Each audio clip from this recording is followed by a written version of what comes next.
Yummy.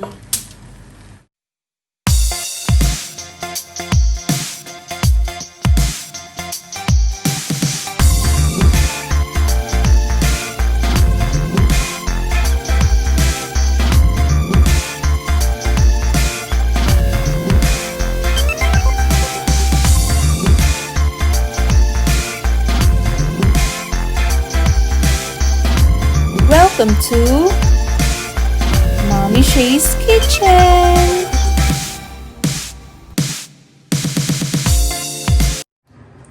Magandang araw! Ngayon ay magluluto tayo ng pad thai.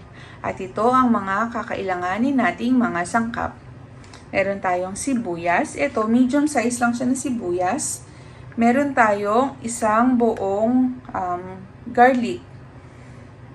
Isang puso ng garlic. Meron din tayong mani. Ito, pinainit ko lang siya or roasted peanut siya. Tapos, dinikdik ko lang siya ng ganyan. Pero pwede nyo pa siyang dikdikin ng mas maliit pa dyan.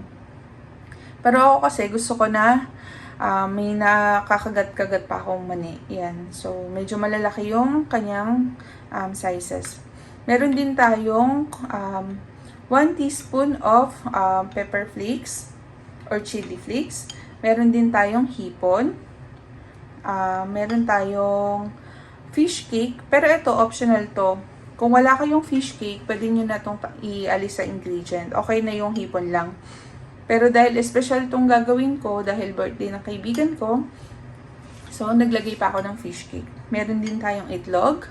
Meron tayong rice stick noodles. Yung itsura niyan, ganito siya pag nasa packaging. So, kung minsan mahirap hanapin tong noodles na to, pero sa mga Asian store, for sure may mabibili kayo. Or sa mga malalaking grocery store. Ito, H&H rice sticks noodles. Ito, may mga iba't ibang brand siya, pero ito kasi yung nabili ko. Tapos, yung isang pack niya, meron siyang almost half kilo. Pero yung nagamit kong ganito, yung dito, ano siya? 1.5 pack. Tapos, isusok mo lang siya sa water for 1 hour and then i-drain mo. Tapos, mamaya, madali na siyang maluluto. Tapos, meron din tayong toge at meron din tayong spring onion. Tapos, etong sauce, ready-made siya na sauce na binili ko lang. Eto siya. Yan, premium quality pad thai sauce. So, kung wala kayong mabiling pad thai sauce, pwede kayong gumawa ng sarili nyo. Pero medyo mahirap gawin. So, kung may mabibili kayong pad thai sauce, better na ganito na lang yung gamitin nyo. Mas madali yung magiging pagluluto. Pero kung wala, pwede kayong gumamit ng palm sugar, fish sauce or patis, at tamarind paste. Yun yung pinaka-base nung pad thai sauce. Yun. So, simulan na natin ang ating pagluluto. Simulan na natin ang ating pagluluto. Sa isang kawali, maglagay lang tayo ng mantika. At pagka tama na yung init niya, ang una nating ilalagay or ang una nating lulutuin ay ang hipon para masigurado natin na hindi siya ma-overcook. So, ilagay na natin ang ating hipon. Dahan-dahan.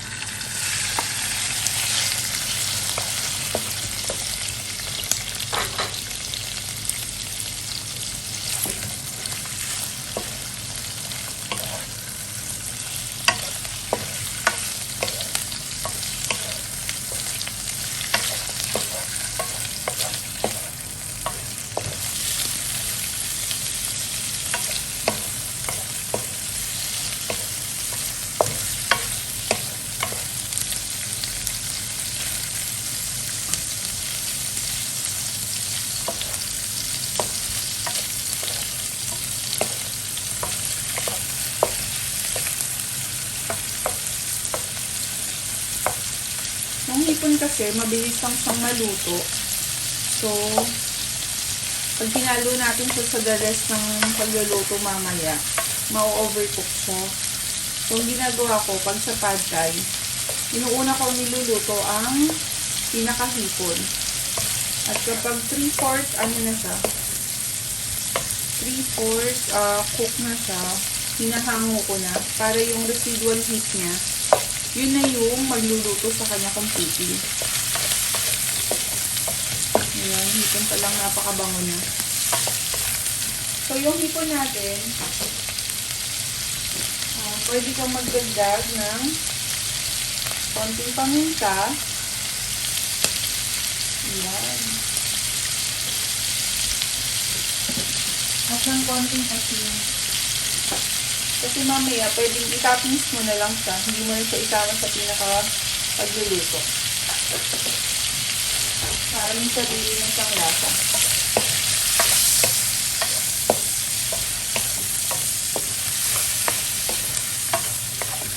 Yan. So, pwede na itong hipon na to. Hanguin na natin ito.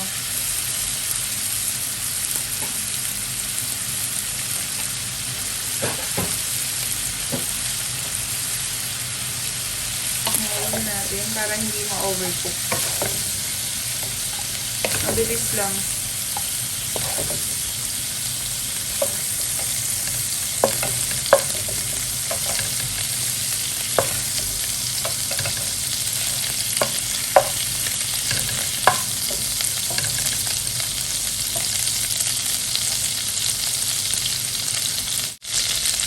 So, yun. Mag-add lang tayo ng konting pang mantika para hindi naman ma-dry yung ating noodles mamaya. So, sa pagluluto ng pad thai, mabilis lang siyang gawin. Kasi, ganito, papakita ko sa inyo. Pagsama-samahin mo lang yung ingredients. Ayan. Sabay-sabay na yan. Bawang, sibuyas, at yung ating fish cake. Or, ayan. Ayan siya. Tapos, halu-haluin mo lang siya para sabay-sabay na silang maluto.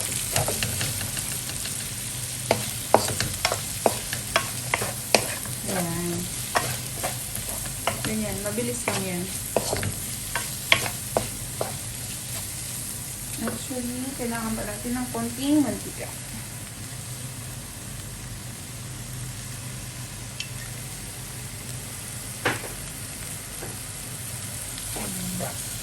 Mabilis lang kung lutuin. Mas matagal pa nga yung pag-prepare ng ingredients. Lalo na yung pagbalat sa hipon, paghiwa, ganyan.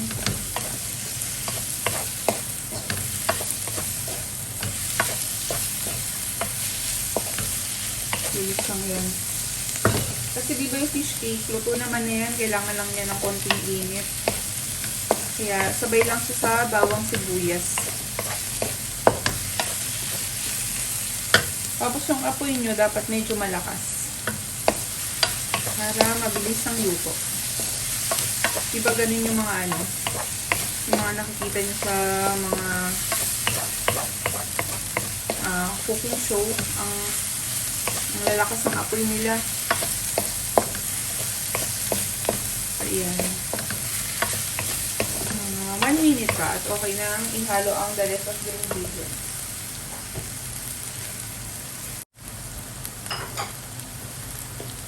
Chocolate natin.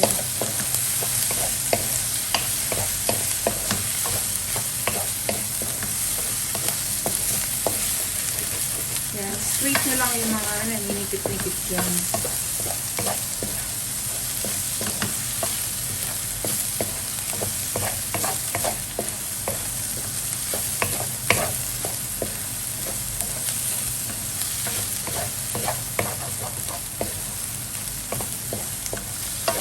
Ngayon, pwede na natin ihalo ang ating noodles.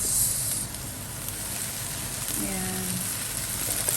Medyo madami yung lulutuin ko ngayon.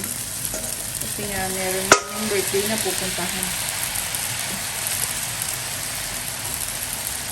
At ito yung aking dadalhin. Kasi dati, nagre-request yung friend ko ng pad thai. Tinatamad pa ako magluto. So, ngayon, birthday niya, pagbigyan natin.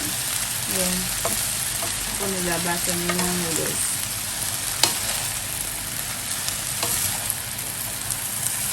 So, ngayon, mag-add tayo ng 1/4 cup ng water.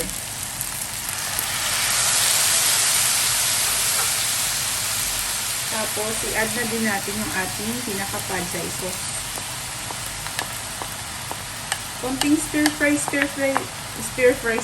lang nito or gisa-gisa dyan. Mabilis na siyang maluto. Actually, nakakalahati na tayo. Malapit na tayo matapos. Kasi yung noodles natin, na-soak naman na yan. So, kunting halo-halo lang yan. Okay na yan.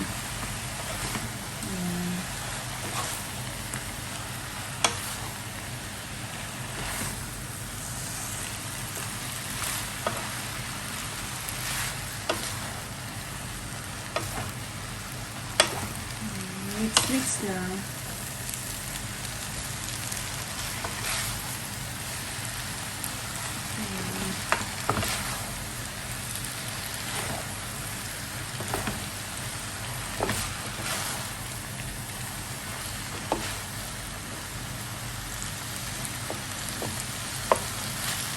Itong pad thai, siya, isa sa mga pinakakilalang Thai food.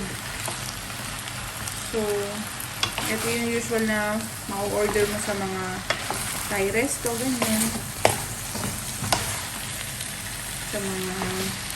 Sa mga ibang Chinese restaurant dito sa Kuwait, nag-serve din sila nito ng pad thai.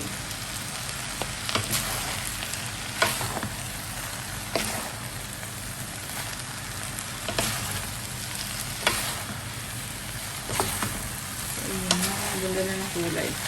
Pero, pwede natin hinaan ang ating apoy para matikman natin yung ating pad thai. Kung tama na ba yung lambot ng noodles niya at yung lasa niya sa sauce. Kasi kung kulang pa, now is the time na magdagdag tayo ng sauce.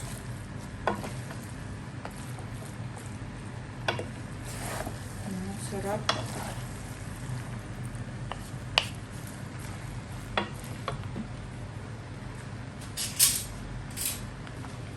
Sukulan tayo ng konti. Tapos tikman natin.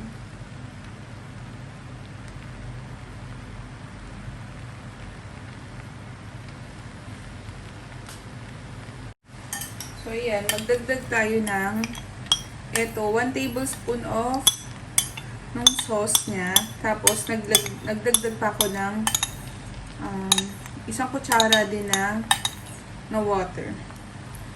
Kasi yung noodles, medyo may konti pa siyang tigas. So, konting-konti na lang, na. Okay na yung lambot niya. So, yan. Halo-halo lang. Tapos ngayon, yan. Pagka luto na yung pinaka-noodles, iset natin siya sa side or i-move natin siya sa side kasi magluluto tayo dito ng itlog. Pwede nyong iluto yung itlog in a separate pan, pero usually ganito yung ginagawa nila sa Thailand or yung mga napapanood ko na mga Thai talaga.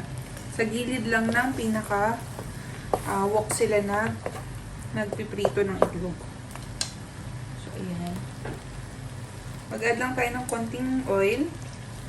And then, ilagay na natin yung ating egg. So, ayan. Binati ko lang yung itlog.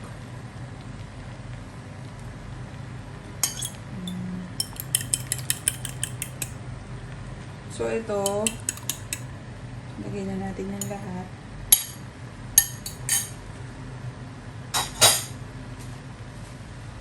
Tapos ngayon, ang gagawin natin, medyo lakasin natin yung apoy para mabilis maluto yung egg. Tapos, ang gagawin natin ay parang i-open natin yung ilalim niya. Yan. Para po mailalim ngayon yung pinaka-egg. Yan, may naluto na yung egg na yan. Tapos, i-stir lang natin maya-maya.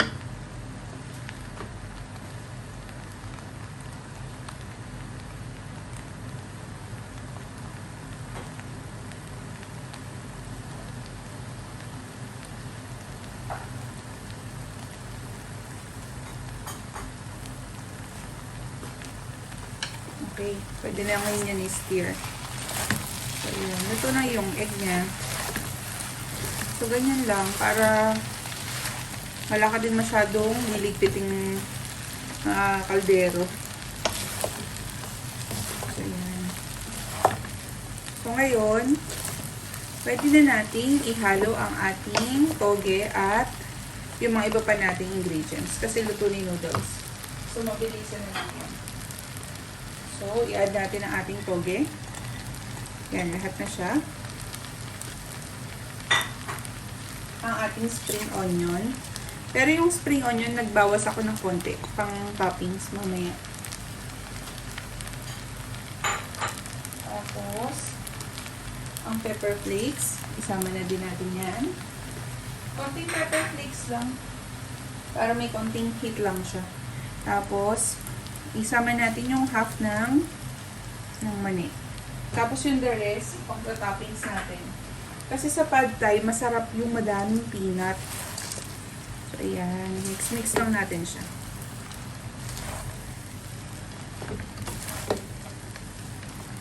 Yung togi naman, hindi naman natin siya kailangang lutuin mabuti.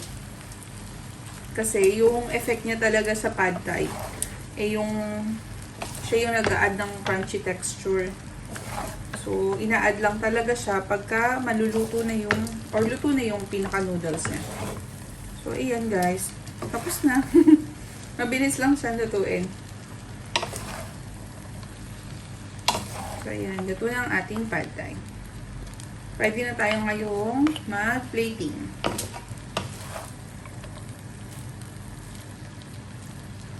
Yummy. So, ayan. Medyo makalat lang siya kasi halo-halo ka. Tapos, kung meron siguro kayong mas malaking wok, so mas malaking kawali kayo magluto para wala masyadong tumatapon. So, ayan. Luto ng ating pad thai. At ready na tayo mag-transfer sa plato.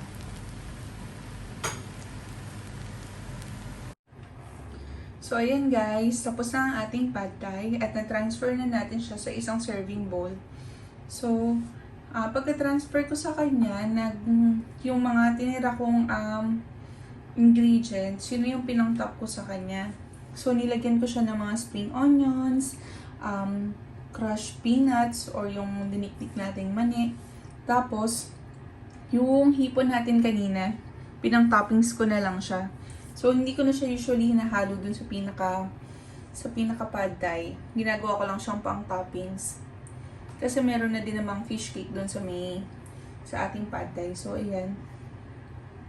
Pero doon sa niluto natin, madami pa akong na-pack na dadali natin doon sa birthday party. So, ito yung maiiwan sa amin. So, yun guys. Sana nagustuhan nyo ang ating pad thai recipe. At kung nagustuhan nyo, huwag nyo kalimutang mag-like, mag-subscribe, at i-hit yung notification bell para updated kayo sa mga susunod nating lutuin. Or kung meron kayong recipe na gusto nyong i-request na lulutuin ko sa susunod na video, just comment it down below at susubukan natin gawin yan sa ating mga susunod na video. Salamat sa panonood at sa uulitin nating pagluluto. Bye guys!